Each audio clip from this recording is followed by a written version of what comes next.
गंदी दिक्कतों के कारण महिला को जला दिया गया जी।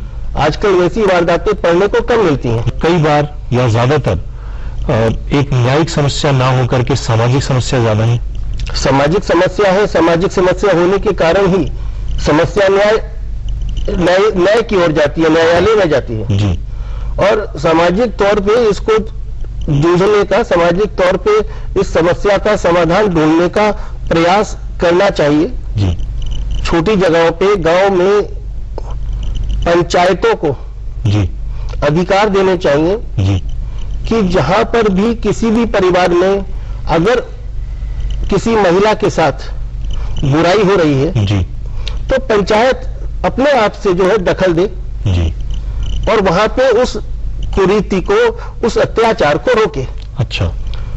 शहरों में क्या देखा जाता है कि पड़ोस में मारपीट की आवाज आ रही है जी, कोई दरवाजा खोल के नहीं जाता जी, कोई ये जानना नहीं चाहता कि भाई ये मारपीट जो हो रही है ये क्यों हो रही है जी। कम से कम शायद सरकार ऐसा कोई कानून लाए कि राइट टू इन्फॉर्म या ऑब्लिगेशन टू इन्फॉर्म जी, कि अगर आपके पड़ोस में किसी महिला के साथ में उसका पति या उसके सास ससुर कोई दुर्व्यवहार कर रहे हैं तो पड़ोसी होने के नाते आपका हक ही नहीं है, एक फर्ज बनता है। एक फर्ज है जी। कि आप नजदीक के नजदीक पुलिस स्टेशन में उसकी शिकायत दर्ज करें। जी जी जी। इससे शायद थोड़ा कानून जो है और ज्यादा इफेक्टिव होगा। जी सुनील जी, आपने हमारे दर्शकों के साथ इतनी महत्वपूर्ण जानकारी इस विषय पर जो है शेयर करी, उसके लिए मैं आपके बहुत बहुत आभारी हैं। धन्यवाद। दर्शकों, जैसा कि आप जानते हैं कि कार्यक्रम में समाधान के अंतर्गत हम समाधान ढूंढते हैं आपकी रोजमर्रा की जिंदगी से जुड़ी समस्याओं का। आज का समाधान आधारित रहेगा women's right to protection, use and misuse पर। इस मुद्दे पर चर्चा से पहले हम जवाब देंगे आपके ईमेल्स का, आपके उन सवालों का जो आपने हमसे पूछे हैं। तो बढ़ते हैं पहले ईमेल की ओर। पहला ईमेल आया है चांदनी भंडारी जी का। इन्होंने हमारे प्रोग्राम को देखा और काफी पसंद किया। इनकी क्वेरी है कि murder as self defence, what are the women's right. ये औरतों के अधिकार पूछना चाहती हैं। तो आपको बता दें, हमने अपने विशेषज्ञों से बातचीत करी। वो कहते हैं कि अगर murder as a self defence किया जाए, यानी कि प्री प्लान नहीं है, तो कोर्ट इसको बिल्कुल कंसिडर करेगा। तो बढ़ते हैं अगले ईमेल की ओर। अगला ईमेल आया है राजेश बंसल जी का। ये लिखते हैं कि इनके भाई की सारी फसल चोरी हो गई, एफआईआर दर्ज करी गई, दोषी को पुलिस ने गिरफ्तार किया, बाद में पुलिस ने दोषी को रिहा कर दिया, लेकिन फसल अभी तक नहीं मिल पाई। राजेश जी, हमने आपके केस को अपने न्याय मंच के विशेषज्ञों के सामने रखा, लेकिन आपकी जो डिटेल्स है वो पूरी नहीं है, यानी कि आपने नहीं लिखा है कि माल रिकवर किया गया था या नहीं। खैर, अगर माल रिकवर किया है पुलिस ने तो पुलिस उसे अपनी कस्टडी में रखेगी। आप मजिस्ट्रेट के आगे सुपुर्दारी की एप्लीकेशन देंगे तो आपका सारा माल रिकवर हो जाएगा। आप इस तरह से अपने भाई का जो सारी फसल चोरी हुई है उसे वापस प्राप्त कर सकते हैं। बढ़ते हैं अगले ईमेल की ओर। अगला ईमेल लिखा है भागवत सेठ जी ने। ये लिखते हैं कि 1985 में इनकी शादी हुई थी, इनके 22 साल का बेटा है। 15 साल पहले इनकी पत्नी इनको छोड़कर चली गई है, तब से दोनों तरफ से किसी भी तरह की कानूनी कार्रवाई नहीं हुई। अब ये लिखते हैं कि चूंकि 15 साल हो गए, ये और इनकी पत्नी अलग रहते हैं, तो क्या ये किसी और तरह का शादी कर सकते हैं या किसी और तरह का रिश्ता रख सकते हैं। तो हम इनको बता दें कि जब तक आप अपनी पत्नी से लीगली डिवोर्स नहीं ले लेते, तब तक किसी भी तरह की महिला से किसी भी तरह का रिश्ता रखना बिल्कुल गैर कानूनी होगा और आपको अपनी पत्नी से म्यूचुअल कंसेंट से आप डिवोर्स ले सकते हैं, लेकिन तब तक आप दोबारा शादी नहीं कर सकते। अगला ईमेल है एचसी गुप्ता जी का। ये लिखते हैं, I watched your programme at the end when you were announcing about policy in reply of letter of a viewer. HC Gupta ji, हम आपको बता दें, हमने पिछली बार भी अनाउंस किया था कि हम आपको किसी भी तरह के कानून या कानूनी प्रक्रिया से जुड़ी जानकारी दे सकते हैं, लेकिन किसी भी तरह की गवर्नमेंट पॉलिसी पर हम कोई टिप्पणी नहीं करेंगे, किसी भी तरह के अदालती फैसले पर हम कोई टिप्पणी नहीं करेंगे। लेकिन अगर आप हमसे किसी भी तरह का समाधान जानना चाहते हैं या कोई भी आपका प्रॉब्लम हो जो आप हमारे साथ शेयर करना चाहते हैं, लीगल प्रॉब्लम हो, तो उसके लिए हम हमेशा तत्पर रहते हैं, लेकिन गवर्नमेंट पॉलिसी पर हम कोई भी टिप्पणी नहीं करेंगे। तो बढ़ते हैं हमारे कार्यक्रम की अगली कड़ी समाधान की ओर। जैसा कि हमने आपको पहले भी बताया, समाधान में समाधान ढूंढेंगे आपकी रोजमर्रा की जिंदगी से जुड़ी समस्याओं का। तो इस सेगमेंट में हमारी आज की अतिथि है सीनियर एडवोकेट माला नारायण और इनसे बातचीत कर रहे हैं एडवोकेट आशुतोष लोहिया।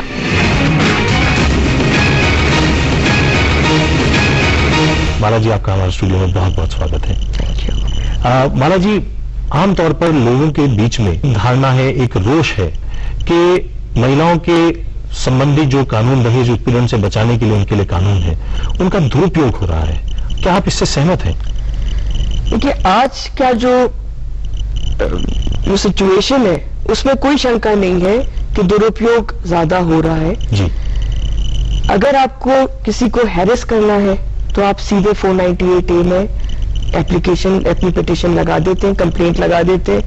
ना सिर्फ आप अपने पति को उसमें ड्रैग कर लेते, बट पति के पूरे परिवार को उसके अंदर उनके ऊपर झूठे इल्जाम लगा के, चाहे वो बुढ़ी माँ हो, चाहे बुढ़ा बाप हो, फादर हो, सबको आप खींच लेते हैं जी।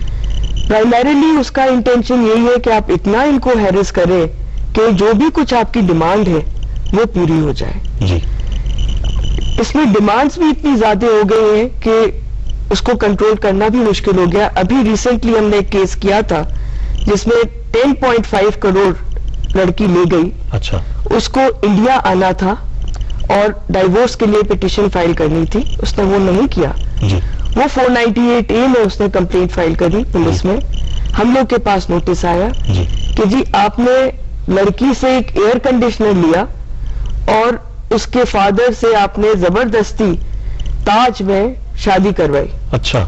फिर हमने उनको बताया कि जी 10.5 करोड़ ले जा चुकी है, कई दफे के पता नहीं कितने सारे एयर कंडीशनर्स आ गए होंगे उसके अंदर जी। और 10.5 करोड़ के अलावा हमारे पास फॉर्चुनेटली हमारे क्लाइंट के पास रसीदें थी टू शो के अनदर 3 करोड़ के करीब का वो गहने भी ले जा चुकी थी। अच्छा। तो ये तो टोटली फॉल्स केस था जिसमें पुलिस ने भी फिर उनका साथ नहीं दिया जी। और 498A का जो कंप्लेंट थी वो उन्होंने पेंडिंग रख ली। अच्छा।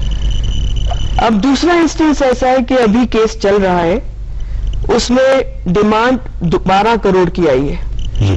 जबकि लड़के की इनकम ही शायद 2.25 लाख के करीब की है। वो कहाँ से लाएगा? उसके मदर गवर्नमेंट सर्विस में थी, ही डजंट हैव, उसके पास ऐसे पैसे हैं ही नहीं जी। तो उसमें भी अब यही है कि वो 498A में अभी तक नहीं गई है, उसकी बहुत वो है। अदरवाइज ये सारे जो केसेस हैं ये सिर्फ पैसा खींचने के लिए हो जाते हैं, उसका दुरुपयोग किसी भी तरीके से हमको रोकना पड़ेगा। किस किस प्रकार के दुरुपयोग होते हैं? ये होता है कि आप सबको, सारी फैमिली को बुला लीजिए, पुलिस थाने में जाना कोई प्लेजेंट चीज तो है नहीं जी। तो लोग बात थक के हार के कहते हैं चलो ठीक है सेटल कर लेते हैं जी। तुम इतने पैसे ले लो और खत्म करो। जी। कई दफे ये होता है कि आपने मुश्किल से 5-6 कोई ज्वेलरी के सेट्स दिए होंगे, उसकी लिस्ट हमारे पास जो आ जाती है वो उसके अंदर 15-20 सेट्स ज्वेलरी के पीसेस दिखा दिए जिसमें कि कई सारे डायमंड सेट्स दिखा दिए।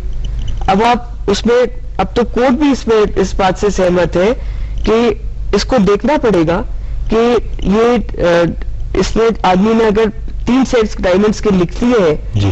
तो उनके पास क्या इतने रिसोर्सेज थे कि वो 3 सेट्स खरीद ले सके? सकते हैं जी। या बिल्स के का भी यही है कि पहले कोर्ट का ये हुआ कि जी आप बिल्स दिखाइए, रसीदें दिखाइए, तो वो भी फर्जी बनने लगी। अच्छा।